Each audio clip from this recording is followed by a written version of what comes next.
పవిత్రమైన కార్తీక మాసం అంటే మనందరికీ గుర్తొచ్చేది దీపారాధన, మహాశివుడి ఆరాధన మరియు నది స్నానాలు. అయితే ఈ మాసం చివర్లో తెలుగు ఇళ్లల్లో ముఖ్యంగా వినిపించే ఒక కథ ఉంది. అదే పోలి స్వర్గం. అసలు ఈ పోలి ఎవరు? ఆమె గురించి చెప్పుకోవాల్సిన ఆచారం ఏమిటి? కేవలం ఒక దీపం వెలిగించినందుకు ఏకంగా బొందితో స్వర్గానికి ఎలా వెళ్ళింది? ఈ కథలో దాగి ఉన్న నిష్కల్మషమైన భక్తి రహస్యం మరియు అహంకారంపై హెచ్చరిక ఏమిటో ఈరోజు తెలుసుకుందాం. ఇది కేవలం ఒక కథ కాదు, మన తెలుగింటి మహిళల ఆచార నిబద్ధతకు నిదర్శనం. పూర్వం కృష్ణానది తీరంలో ఉన్న ఒక పచ్చని గ్రామం. ఆ గ్రామంలో ఒక పెద్ద ఉమ్మడి కుటుంబం. ఆ కుటుంబంలో అత్తగారు, ఆమె 5గురు కోడళ్ళు ఉండేవారు. వారిలో చిన్న కోడలి పేరే పోలి. పోలికి చిన్ననాటి నుంచే దైవభక్తి, ఆచారాల పట్ల అంతులేని శ్రద్ధ. కానీ ఈ భక్తే ఆమె అత్తగారికి నచ్చలేదు. ఆ అత్తకు తనంతటి మహాభక్తురాలు మరొకరు లేరని, ఆచారాలు పాటించే హక్కు తనకే ఉందని ఒక అహంభావం. కార్తీక మాసం ప్రారంభమైంది. భక్తి నిండిన ఆ నెలలో అత్తగారు తన అహంకారం కారణంగా పోలిని వదిలేసి మిగతా నలుగురు కోడళ్లను వెంటపెట్టుకుని తెల్లవారుజామునే నదికి వెళ్ళేది. స్నానం చేసి దీపాలను వెలిగించి ఘనంగా పూజలు చేసి వచ్చేది. ఈలోపు పోలి ఇంట్లో దీపం పెట్టకుండా ఉండాలని అత్తగారు పక్కా ప్రణాళిక వేసింది. దీపానికి అవసరమైన నూనె, పత్తి, అగ్గిపెట్టె వంటి సామాగ్రిని ఇంట్లో దొరకకుండా జాగ్రత్త పడి వెళ్ళేది. కానీ నిజమైన భక్తికి ఎప్పుడూ ఒక మార్గం దొరుకుతుంది కదా! పోలి అత్తగారి ప్రయత్నాలను అడ్డుకోగలిగింది. ఆమె పెరట్లోని పత్తి చెట్టు నుంచి కొద్దిగా పత్తిని తీసుకుంది. దాంతో వత్తిని తయారు చేసింది. ఇంట్లో కవ్వానికి ఉన్న వెన్నను దానికి రాసి దీపాన్ని వెలిగించింది. ఎవరికీ కనబడకుండా ఆ దీపంపై ఒక మెదర బుట్టను బొర్లించింది. ఈ విధంగా కార్తీక మాసం పొడవునా ఎన్ని అడ్డంకులు వచ్చినా పోలి తన దీపారాధను నిర్విఘ్నంగా కొనసాగించింది. కార్తీక మాసం చివరి రోజు మార్గశిర అమావాస్య వచ్చింది.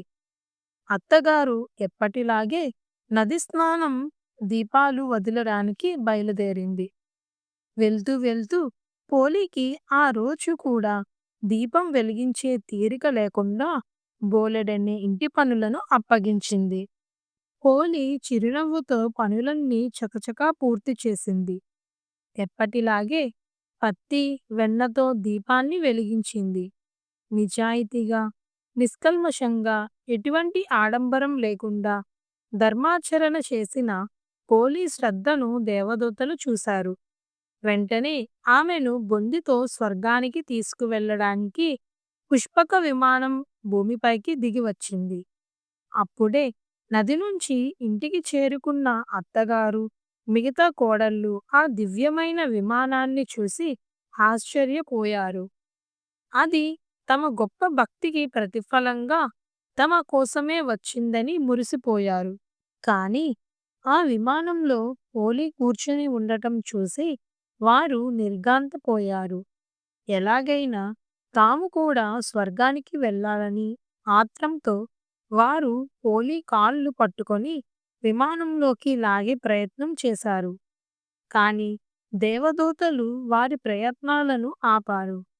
వారు స్పష్టంగా ఇలా చెప్పారు: ఈ స్వర్గానికి చేరుకునేంతటి నిష్కల్మషమైన మనసు, నిబద్ధత పోలికి మాత్రమే ఉంది. మీ అహంకారం, కపట భక్తికి ఇక్కడ స్థానం లేదు అని చెప్పి వారిని కిందకు దింపారు. పోలిని బొందితో స్వర్గానికి తీసుకువెళ్లారు. ఈ అద్భుతమైన సంఘటన జ్ఞాపకార్థమే తెలుగు మహిళలు కార్తీక మాసం చివరి రోజున లేదా మరుసటి రోజున వచ్చే హోలీ పాడ్యమి రోజున ఒక ఆచారాన్ని పాటిస్తారు. తెల్లవారుజామునే అరటి తొప్పలతో దీపపు ఒత్తులను వెలిగిస్తారు. వాటిని నీటిలో వదులుతారు.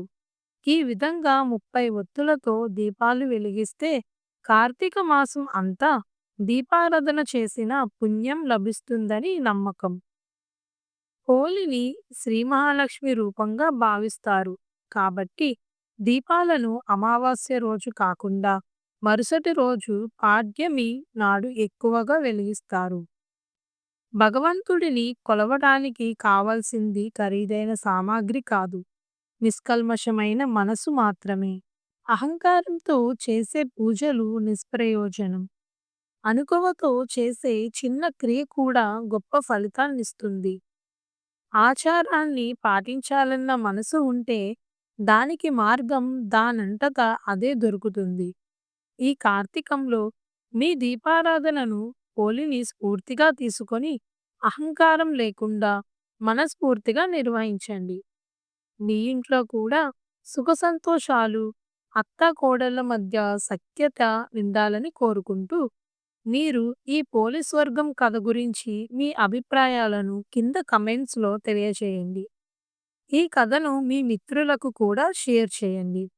ఇక్కడితో కార్తీక మాసం అధ్యాయాలు పూర్తయ్యాయి. మీరు ఇంకా ఈ కార్తీక మాసం గురించి పూర్తిగా తెలుసుకోవాలనుకుంటే వెంటనే మన ఛానల్లో ఉన్న కార్తీక మాసం ప్లేలిస్ట్‌కి వెళ్ళి చూసేయండి. మా ఛానల్‌ను మర్చిపోకుండా సబ్స్క్రైబ్ చేసుకోండి. ధన్యవాదాలు.